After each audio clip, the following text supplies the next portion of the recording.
Hello guys, welcome to my channel. I am Kanupriya Kaushik and you are watching Kanupriya's Classroom. हमने DSSSB का syllabus start किया हुआ है, तो आज हम पढ़ेंगे लाइट चैप्टर। हमारा सेकंड जो चैप्टर दिया हुआ है हमारे सिलेबस में, हम पढ़ेंगे लाइट के बारे में। So what do you mean by light?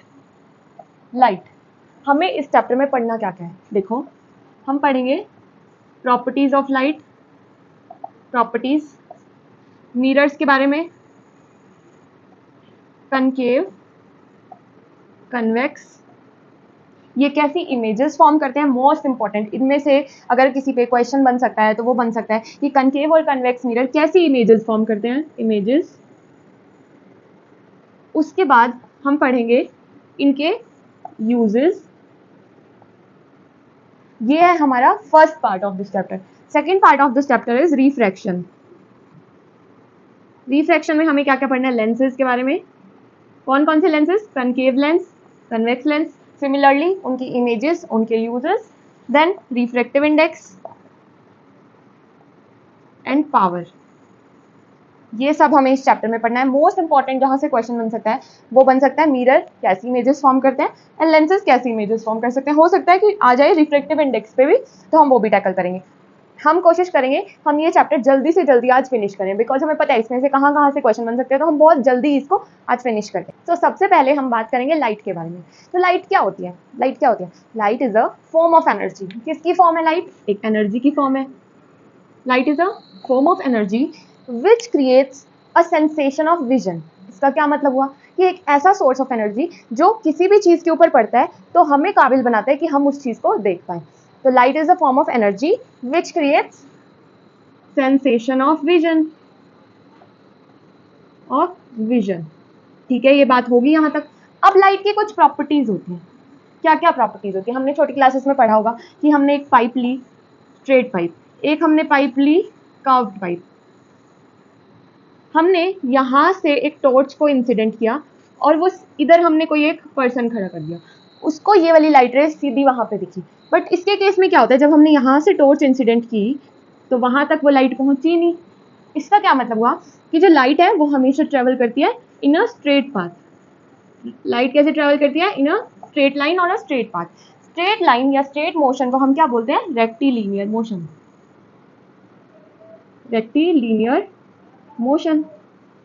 चलो ठीक है। स्पीड ऑफ लाइट जो है वो ज्यादा होती है किससे? स्पीड ऑफ साउंड से। दो क्वेश्चन अराइज करते हैं यहाँ पे। पहली बात तो स्पीड ऑफ लाइट कितनी होती है? 3 × 10⁸ मीटर पर सेकेंड, पहला पॉइंट।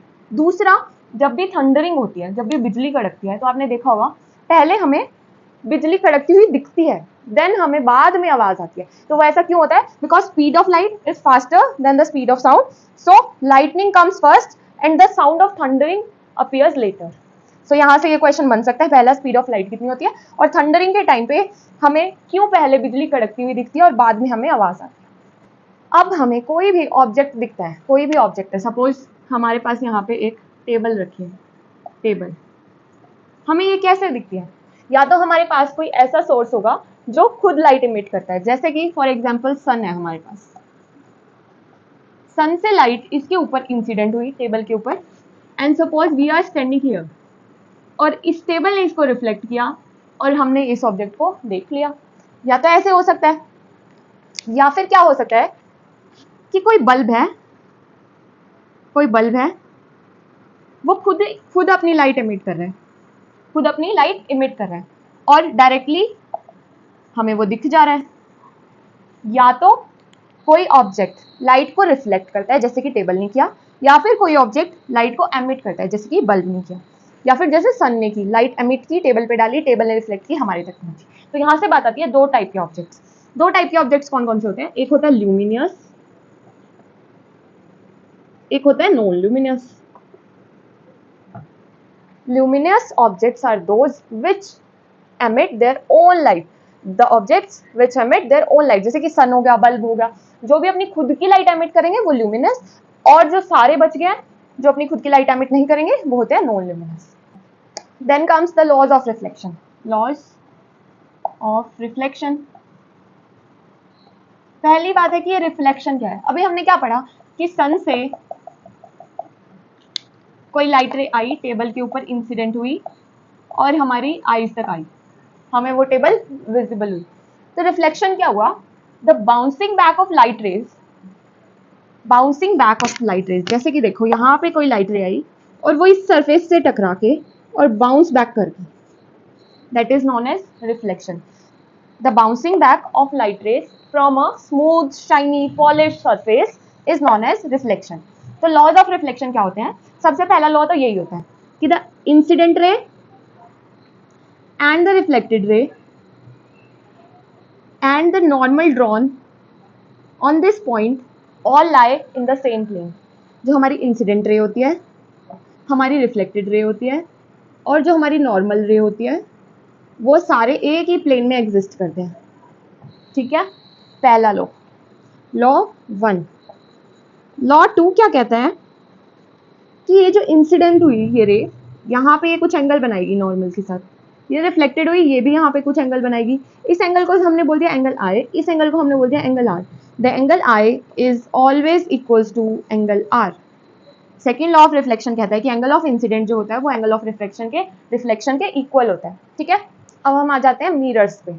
तो मिरर क्या होता है? कोई भी shiny surface, shiny polished smooth surface is mirror. Mirror हमारे पास दो टाइप के होते हैं, एक होता है फ्लैट मिरर, एक होते हैं स्फेरिकल या कर्व्ड मिरर। स्फेरिकल या फिर कर्व्ड मिरर। फ्लैट मिरर कौन से होते हैं? जो हमारे नॉर्मल मिरर्स होते हैं, एक साइड से पॉलिश्ड और दूसरी साइड उनका surface reflecting surface. Spherical mirror कौन से होते हैं? जो ऐसी शेप के होते हैं। दीज आर स्फेरिकल और कर्व्ड मिरर। अब हमें कौन से मिरर्स पढ़ने हैं? Spherical mirror. These are of two types, एक होता है कनकेव मिरर, एक होता है कन्वेक्स मिरर। और कन्वेक्स मिरर में क्या डिफरेंस होता है? देखो, कनकेव मिरर यहाँ से पॉलिश्ड होता है, a mirror whose reflecting surface is curved inward, मतलब ये कोई लाइट रे आएगी तो ये ऐसे रिफ्लेक्ट करेगा उसको इनवर्ड साइड से। कन्वेक्स मिरर में क्या होता है? दिस साइड इज पॉलिश्ड, कोई भी लाइट रे आएगी कन्वेक्स मिरर पे वो इसके इस सरफेस पे। तो कन्वेक्स मिरर क्या होता है? The mirror whose reflecting surface is curved outwards, curved outwards. देखो ये केव है ना, केव, तो यहाँ पे एक केव बन रही है, मतलब लाइट केव के अंदर जाए। ठीक है, एक का हमने सरफेस पॉलिश कर दिया, ये वाला आउटर साइड वाला। अगर ये वाला पॉलिश है सरफेस तो फिर मतलब इनर साइड पे आएंगी रिफ्लेक्टिंग रेज, तो मतलब ये कौन सा मिरर हुआ? कनकेव मिरर हुआ। दूसरे को हमने कर दिया यहाँ से पॉलिश, यहाँ से पॉलिश कर दिया तो ये बन गया कन्वेक्स मिरर। मतलब हमने एक ही स्फेरिकल मिरर में से दो हमारे कर्व्ड मिरर्स निकाल लिए, एक कन्वेक्स है एक कनकेव है। अच्छा चलो ठीक है। अब बच्चे देखो, किसी भी सर्कल का जो सेंटर होता है, कोई भी सेंटर होता है उसको हम सेंटर बोलते हैं। सो यहाँ पे भी ये सेंटर ऑफ कर्वेचर है, सेंटर ऑफ कर्वेचर बोलेंगे बस हम इसे। इस पूरी ये जो हम यहाँ पे लाइन ड्रॉ करते हैं, हम सर्कल के केस में इसको क्या बोलते हैं? That it is a diameter. इसके केस में हम इस लाइन को बोलते हैं principal axis. What is this called? Principal axis. चलो ठीक है, ये बात होगी। सेंटर ऑफ कर्वेचर से जो सर्कल का ये वाला पॉइंट होता है इसको हम क्या बोलते हैं मैथ्स में? इट इज अ रेडियस, हम इसको रेडियस बोलते हैं। चलो ठीक है, ये सेंटर ऑफ कर्वेचर था तो ये है रेडियस ऑफ कर्वेचर। ये जो पॉइंट है इसको हम बोलते हैं पोल। देखो, सेंटर ऑफ कर्वेचर जो सर्कल का सेंटर होता है, radius of curvature the distance from the pole to the centre of curvature is known as radius of curvature. This line is known as principal axis. The length of the mirror, suppose this point is A, this point is B, this length of the mirror is known as aperture. Okay, हमें mirrors को images form करवानी है mirror की, तो mirror की images form कराने के लिए ना हमें कुछ टर्म्स पता होनी चाहिए, तो वो टर्म्स पढ़ रहे हैं अब हम। ये हमारे पास एक सर्कल ले लिया हमने, एक कोई भी हमने स्फेरिकल लेंस ले लिया, पूरा लेंस, ठीक है। उसको ना हमने दो पार्ट्स में डिवाइड कर दिया, एक यहाँ से और एक यहाँ से, दो पार्ट्स में इसको डिवाइड कर दिया। अब हम पढ़ेंगे कि कनकेव मिरर में कैसे इमेज फॉर्मेशन होता है। उससे पहले हमें दो तीन बातों का पता होना चाहिए। सबसे पहले तो कि जो कनकेव मिरर होता है ना हमारा, concave mirror is known as converging mirror. Converging mirror, why it is called as converging mirror? Suppose this is a concave mirror,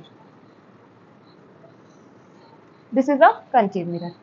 कोई भी लाइट रे आई तो ये क्या करता है, ये उसको एक पॉइंट पे कन्वर्ज कर देता है। ये क्या करता है, उसको एक पॉइंट पे कन्वर्ज कर देता है। कन्वेक्स मिरर जो होता है, convex, that is known as diverging mirror और डाइवर्जेंट मिरर। बाय सो देखो, ये हमारा है कन्वेक्स मिरर, मतलब हमारी ये वाली साइड पॉलिश्ड है, ये वाली साइड हमारी पॉलिश्ड है। हमारी कोई लाइट रे आई पैरेलली, वो अपीयर करेगी कि वो यहां तक जा रही है, ऐसे अपीयर करेगी, इमेजिनरी लाइन है ये, बट ये क्या करता है, यहां से स्ट्राइक करके उसको रिफ्लेक्ट बैक कर देगा, उसको डाइवर्ज कर देगा, उसको एक पॉइंट पे कन्वर्ज नहीं करेगा, उसको डाइवर्ज कर देगा। That is why it is known as diverging mirror and concave mirror is known as converging mirror. For the formation of images by any mirror और any lens there are certain rules. कुछ rules होते हैं, mirror के case में वो अलग होते हैं एंड लेंसेज के केस में वो अलग होते हैं। मिरर के केस में बच्चे 4 रूल्स होते हैं हमारे पास। अगर आपको रूल्स याद होंगे तो आप इजीली, कोई भी आपके पास कुछ भी आ जाए कि आपका ऑब्जेक्ट यहाँ रखा है और आपको इमेज बनानी है तो आप बना लोगे, तो आपको सबसे पहले रूल्स पता होने चाहिए। तो क्या है वो rules? First rule is the rules for mirror B it concave और कन्वेक्स आर सेम।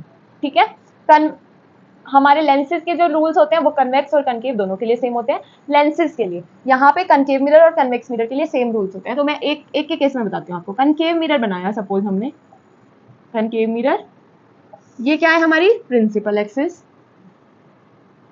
ये क्या है पोल, ये देखो ये सेंटर ऑफ कर्वेचर है। सेंटर ऑफ कर्वेचर और पोल के जो बीच का जो पॉइंट होता है, बिल्कुल एग्जैक्ट बीच का, सपोज दिस इज 6 सेंटीमीटर, तो ये जो 3 सेंटीमीटर पे होगा उसको हम बोलते हैं focus. What are the rules? The first rule is align parallel to the principal axis. Align coming parallel to the principal axis. Suppose यहाँ पे कोई हमारा ऑब्जेक्ट रखा है, उससे कोई लाइन आ रही है, coming parallel to the principal axis will strike on the mirror and will pass through the focus. This is the first rule. Second rule क्या कहता है?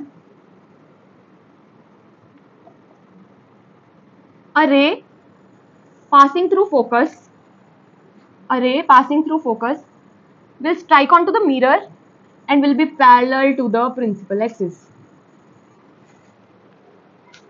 फर्स्ट रूल का जस्ट अपोजिट। फर्स्ट रूल में parallel रे आई और focus से पास होगी। ये मत देखना क्योंकि मेरे बोर्ड पे ये अच्छे से आज चल नहीं रहा है, तो मेरा इतना नीटली नहीं बन पा रहा है डायग्राम, तो इस पे थोड़ा सा कम ध्यान देना, समझने पे ज्यादा फोकस करना। फोकस से कोई रे आई and it will be parallel to the principal axis. ये था first rule, this is second rule. अब है हमारा थर्ड रूल। थर्ड रूल क्या कहता है? ये हमारा मिरर है, ये हमारा सेंटर ऑफ कर्वेचर है, ये पोल है, ये फोकस है। कोई ray I through centre of curvature और स्ट्राइक की उसने मिरर के ऊपर, वो उसी पॉइंट से वापस रिफ्लेक्ट बैक कर जाएगी। A ray passing through centre of curvature will reflect back on the same path. ठीक है। फोर्थ रूल क्या कहता है हमारा?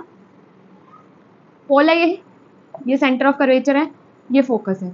कोई रे आई इंसिडेंट कहाँ हुई? पोल पे। कोई रे आई इंसिडेंट हुई पोल पे। एंगल ऑफ रिफ्लेक्शन क्या कहता है कि जो एंगल आई है वो एंगल आर के इक्वल होगा।